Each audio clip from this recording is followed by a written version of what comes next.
Welcome to Mr. R's art class. Don't forget to like, subscribe, and turn on notifications. Thumbs, subs, and ring that bell. Okay, so for this project, you're going to make a movie monster. What you're going to do is you're going to take a bunch of different images that are random or that you choose, and you're going to take different body parts of different animals and put them together to make a movie monster. Some of the benefits inside of Vector is that we could have different layers here. You could rearrange them by dragging them. You could name them by double clicking on them and changing the layers. And you could use a pen tool and a pencil tool. You can also turn certain layers off and on by clicking on the eyeball next to the layers. You could also click on a layer, bring your tools over, and you could turn the opacity on or off. Alright, so these are some of the benefits inside of Vector in order to create our movie monster, and that's why we're using Vector. So let's go ahead and get started. So the first thing you need to do is you could go to randomlist.com/random-animals, or you could go ahead and delete all this, go to randomlist.com, and then find where it says animals and click on that. And what it's going to do is going to give you a list of different animals, and you could choose the ones that it gives you, or maybe you want to use just some of the different parts of the animals from that first list that it creates for you. So you could use the tusk of the walrus, you could probably use the beak of the chicken, maybe the tail of this animal here. You could probably even include the spines here of the porcupine. So what you could do is you could use some of the characteristics from these animals that it gives you the first time. You could use the tusk of the walrus, the beak of the chicken, the tail of this animal here, and maybe even the spines of this porcupine. Or you could go ahead and rerun the list. Maybe this view of this walrus isn't ideal. So what you could do is you could go to Google, you could type in walrus, animal, tusk, and then click on images, and you could find the tusk of the animal that works for you, right? Maybe you're looking for a certain angle, maybe you're looking from a diagonal angle of these tusks here, maybe you're looking from a front view of the tusk, maybe you need a front view of the tusk, right? So look around some of these images, and what you would do is you could right click and save image as, or you could take a screenshot of these images and then bring them over to your downloads folder. So those could be inside of your downloads folder, or you could have created a new folder already. So I'm going to go ahead and do that. I'm going to go over here and click on my File Explorer. It opened up this window here. I'm going to click on Documents, click on the academic year we're currently in, the period you have my class, the semester we're currently in, and I'm going to create a new folder for this project. So I'm going to go up here where it says Home, New Folder, and I'm going to call this Movie Monster. And then I'm going to go ahead and drag those images from the animals that I chose, and then drag those over.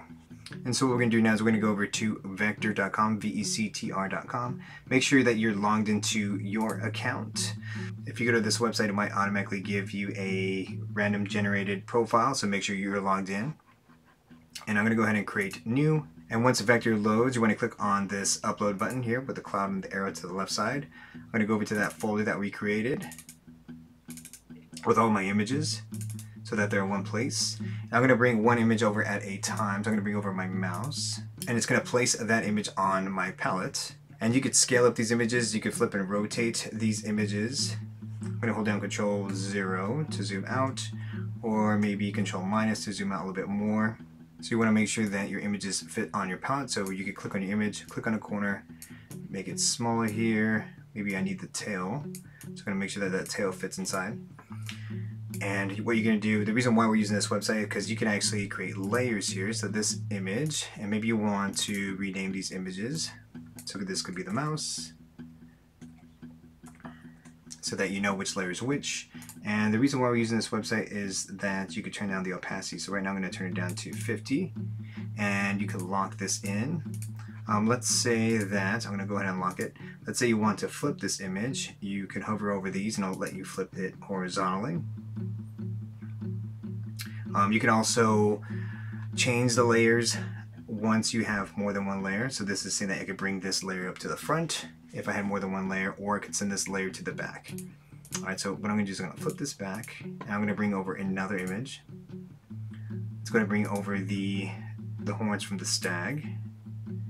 And what you're doing here is you're going to go ahead and scale up or either scale down some of these different pieces here. So what I'm going to do is I'm going to turn down the opacity, and you can actually rotate some of these layers as well. So I'm going to scale this down first. So I'm going to grab a corner. You don't have to hold down Shift on Vector. Scaling it down. And then I'm going to rotate. Maybe scale it a little bit more. And I think that works there. So again, rotate your images, scale them down so that they work for you. Okay, now what I'm going to do is, let's say you have all your layers together. After you change the name of them and organize them a bit, what you could do is you could make sure all your layers are locked, and you could zoom in, or hold Control 0 if your image, or hold down Control 0 if your image gets out of view. And you can use the pen tool. There's a difference between the pencil and the pen tool. You could use the pen tool or the pencil tool. I like using the pen tool here because you could get a little bit more accurate, and you could do different curves. And I'll show you how to do that right now. Okay, so I'm going to zoom in on certain areas here. So what you could do is you could use the pencil tool, and you could go around some of the other details here using the pencil tool. The only thing is with this tool here, with the pencil tool, it doesn't give you some flexibility that the pen tool gives you. So you can use the pencil tool, you just can't change the width of your pencil tool, and then you can use the pen tool. The only thing is that you have to go back to that original space that you started with. So there are some advantages and disadvantages. So what you could do, if you do want to stop a line here, what you could do is you could go and click on the original pixel, and what I'm going to do is I'm going to hit down Control Z, or you could probably hit the undo button down here, and that's going to close that line, right? You just have to go back to the original pixel that you started with, or that original starting point. I'm going to hold down Control plus to zoom in, grab my pen tool again, and then I can continue where I left off. So if you need to take a break, you could go back to that original pixel, click on it, I'm going to hit undo, and that lets you kind of close that line there without having to go through your whole outline of your animal. Alright, so let's say that I've traced everything that I wanted from the mouse, I traced everything that I wanted from the stag, and I have all the horns, I have the tail of the dolphin, and I included maybe some feathers of a parrot. Right, so what you want to do is you want to go ahead and click on export, and you want to download this as a SVG. You can also export it as a PNG or JPEG, but you could download it as either of those, an SVG, PNG, but you want to turn off your original layers, right? So here are the original layers, and what you'll be left with. And what you will be left with would be your drawing, right? So make sure your drawing is complete before you export it. You can export it with your layers off. So let's say you have your animal all traced out, it's ready to go. You could click on export, and you could export it as an SVG. Click on download, it's going to go over to your downloads folder. Make sure you include that file inside of Teams.